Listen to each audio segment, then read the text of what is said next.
Olá amigos, sejam bem-vindos ao canal Curiosidades das Guerras dessa semana. Hoje falaremos sobre a Legião Romana. Do latim, legio, era a maior unidade militar do exército romano, contando com mais de 3.000 homens, os legionários, em suas fileiras no início da era republicana, chegando posteriormente a ter mais de 5.200 soldados no período do Império, consistido de centuriões como a unidade básica. Até meados do primeiro século da era cristã, uma legião era formada pelo somatório de 10 cortes, com 500 homens em cada, totalizando 5.000 em armas. Mais tarde, foi mudada para 9 cortes de tamanho padrão, com 6 centuriões de 80 homens cada, e uma corte com o dobro do tamanho, 5 centuriões também maiores, com 160 legionários cada. Durante o período imperial, as legiões eram formadas pela infantaria pesada de elite do exército romano, recrutada exclusivamente entre cidadãos romanos, enquanto o resto do exército era formado pelos chamados auxiliares, que em sua maioria eram não romanos, que forneciam infantaria extra, arqueiros e boa parte da cavalaria. Na segunda metade da era imperial, a maior parte do exército romano passou a ser formado por auxiliares. O exército romano, para melhorar os pontos fracos da cavalaria, alistava soldados dos povos dominados. Quem lutasse na legião e saísse vivo, ganharia a cidadania romana. Para lutar, os legionários usavam uma lança, uma espada curta e um pequeno punhal, e para se defender, uma armadura e um escudo gigantesco. Não havia uma idade determinada para alistar-se, mas a maioria dos candidatos a legionários sentava a praça logo ao atingir a maioridade, o que entre os romanos acontecia aos 17 anos. Embora tenha havido variações ao longo do tempo, durante a maior parte da história das legiões o tempo de serviço regulamentar era de 20 anos. Ao dar baixa, o legionário fazia jus a uma recompensa em dinheiro equivalente a um ano de soldo, por vezes com um bônus para os que concordassem em fixar residência na província onde houvessem servido por último. Com isso, o ex-soldado podia comprar um pedaço de terra ou abrir um negócio. Legionários reformados morando nas províncias tornavam-se assim fazendeiros, comerciantes ou artesãos. Geralmente casavam-se com mulheres locais, e era muito provável que seus filhos viessem futuramente a se tornar também legionários. Dessa forma, as legiões, além de sua importância militar, também se constituíram num poderoso elemento de difusão da cultura romana. O recrutamento. Até a época do imperador Caio Mário, o exército era organizado anualmente na primavera, mês de março, e licenciado no outono. A partir do imperador Caio Mário, o exército tornou-se praticamente permanente, com a possibilidade da incorporação dos proletários, que se fizeram soldados profissionais. Auxiliados pelos tribunos militares, os cônsules, instalados no Capitólio, procediam à incorporação.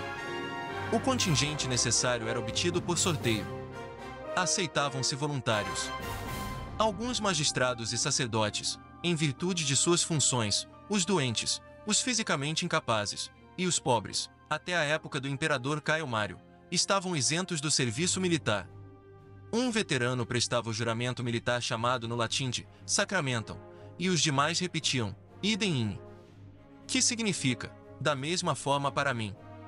Após o juramento, seguia-se a revista que no latim chama-se de exercitam recensere, e o sacrifício que se chama lustratio. O armamento. A espada por padrão era o gládio. O legionário romano possuía armas defensivas e armas ofensivas. São elas: o cassi, ou chamado no latim de cassis, um elmo de bronze, e a galha, um capacete, que a princípio era de couro, posteriormente, de metal.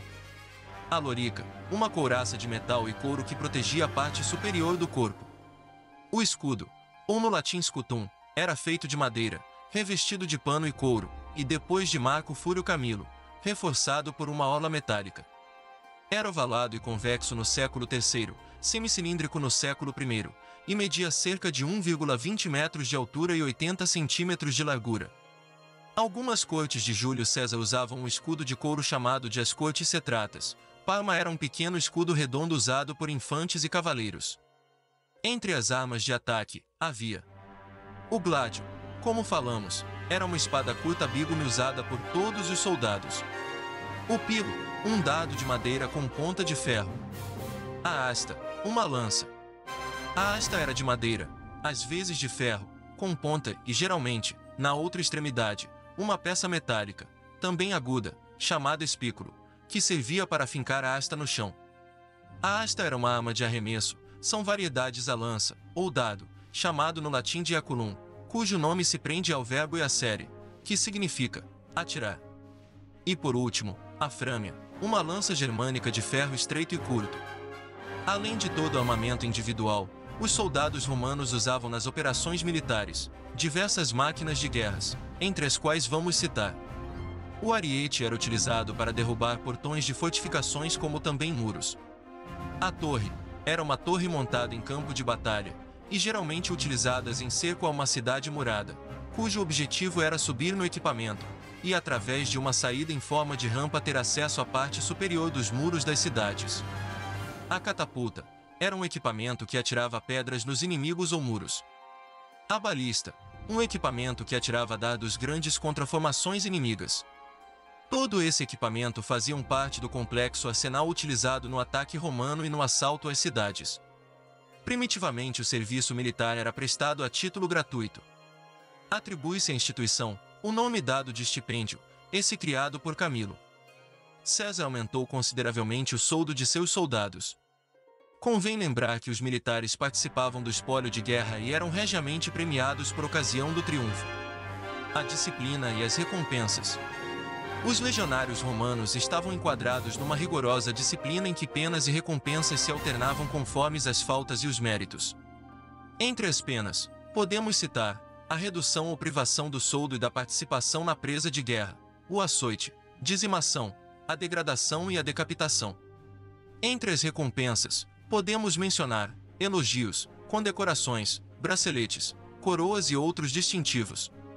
A maior recompensa que um general vitorioso podia obter era o chamado triunfo, o chefe vencedor, com uma coroa de louros e em carro puxado por 4 cavalos brancos, partia do campo de Marte para o desfile triunfal.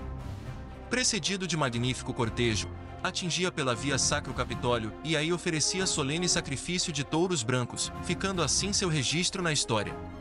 Obrigado por assistir em nosso canal. Se gostou do vídeo, curta, comente e compartilhe. Não se esqueça de se inscrever em nosso canal e ativar a notificação. Sua participação é importante para o nosso crescimento. Até o próximo vídeo aqui no canal. Até logo!